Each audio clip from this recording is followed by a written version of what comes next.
Hi, this is Kendrick Johnson with worldmedicalschool.org. I'm here to talk about ADD, which is a subject that's near and dear to my heart. This is a disease which I share many of the symptoms with Justin Timberlake and Jim Carrey and some of my other friends like, Magic Johnson. Michael Phelps is pretty cool. This is the classic kid who talks too much in class, doesn't listen, doesn't get his homework done, and usually is kind of butting in line and causing problems.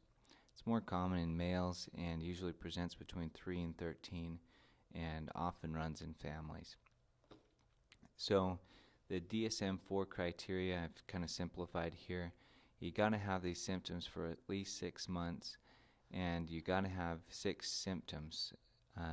Either in the inattention category or the hyperactivity, impulsivity category, which I'll talk about in just a second. And the symptoms have got to show up before 7 years, and they got to show up in 2 different settings, so at least like school and at home. It can't just be one or the other. And it has to have significant impairment. So it makes it so these kids don't function very well and have problems in social, school, or work settings. And we got to rule out other disorders. So the big numbers to remember are 6 for 6 months, 6 for 6 symptoms. 7 is the age that you got to have impairment by, and it has to be in 2 settings. So the inattention category is the area where the kids have a hard time just paying attention to details. They're making careless mistakes like leaving their name off their paper or not finishing a sentence.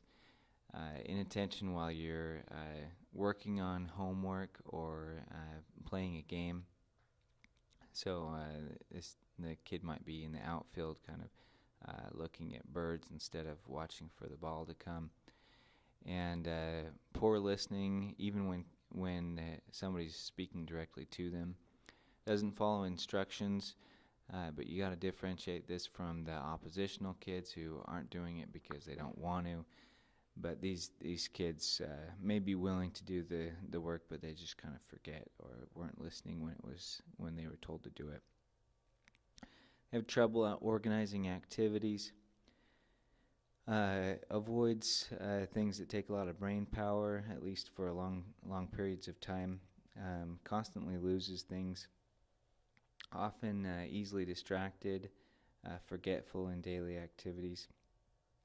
So these are my symptoms here, but I don't have the hyperactivity symptoms. Fidgeting, getting up from the seat, running and climbing on things you're not supposed to climb on. At times you're not supposed to be doing that. Trouble playing quietly. Parents will say they're always on the go. It's like they're driven by a motor. They talk excessively. Teachers will say they're blurting out answers before the question is done. They don't wait their turn in line. They butt into conversations and into games that they weren't invited to play in. So they end up getting in fights, and a lot of times people don't like them for these things. So the subtypes, there's the predominantly inattentive subtype, and this is what we used to just call ADD, and I don't really understand the rationale for renaming it, because you can have, for example, 7 or 8 inattention symptoms and no hyperactivity symptoms, and you're still called ADHD, which involves the hyperactivity. So I don't know exactly why they did that, but I guess they figure this is all the same disease, even if you don't really have the hyperactive symptoms. And if you have mostly hyperactive symptoms and none of the, or few of the inattentive symptoms, you're the predominantly hyperactive, impulsive type. And the ones that have both categories of symptoms, those are the ones that usually show up early on in life in the doctor's office, because they're driving their parents, their teachers crazy.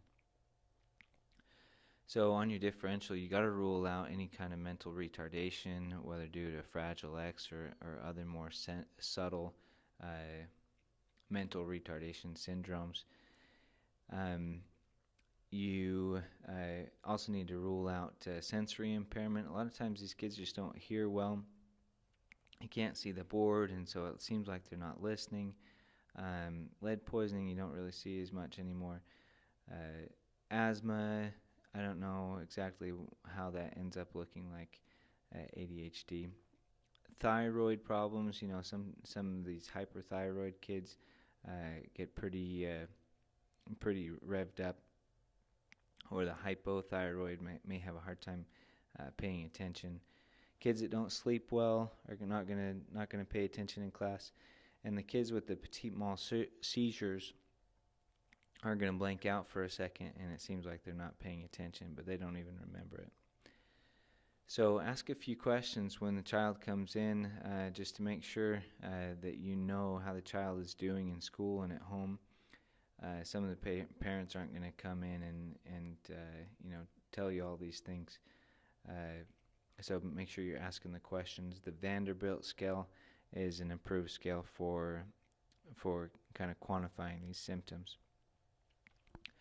So for treatment, behavioral modification is first line if the problems aren't too bad. So this is things like providing a real structure at home. Usually schedule is important here, making sure you're getting up at the same time, going to bed at the same time. Right after school, you go and do your homework before you watch TV. So you keep a real schedule. Also, you keep the home really organized. Everything has a place. Try and get some organization in the classroom as well. And a lot of people are associating this with sugar and food additives. There's not really any good research on that. But I have some friends that swear that, some red food dye. I can't remember the one that is called they talk about, but some red food dye they say is absolutely associated with their kids' ADHD. So that's up to you to try out, but there's no good research for it. The drugs, classically we gave everybody Ritalin. Now I don't hear about people giving as much Ritalin, but more the Adderall, Strattera are pretty common from what I've heard. And so these are all stimulants: methylphenidate, dextroamphetamine, and amphetamine, atomoxetine, pemoline. So these are, basically like meth. They are stimulants. They make your make things go a little bit quicker in your brain, give you more energy in a lot of cases. So those are also in the side effect category too. You can get a little bit irritable, have a hard time sleeping. You don't need to eat as much, so a lot of times the kids will not grow as well. And tic disorders, which are correlated or associated with ADHD, can get worse when you give them these medications. So some of the Tourette's type syndromes can be exacerbated by stimulants. Antidepressants can be used, as well as alpha-2 agonists. I don't know as much about that, but apparently those are also used in treatment, especially if there is some underlying depression as well. And thank you, Carolyn Bonard-Ucci, for your picture of Justin Timberlake. And if you would like to make this a better program, leave your comments below so we can tell other people about the mistakes that are in the video, as well as just suggestions for making it better. You're welcome to say that things that are going well as well, so we can keep doing those. And if you want to share the videos, that will help us to get more people on board so we can make it a better project. And if you want to email at volunteer@worldmedicalschool.org, then there's lots of things that you can do, from PR to website design to research or teaching if you want to. So let us know if you want to help, and thank you. We'll be back with more videos soon.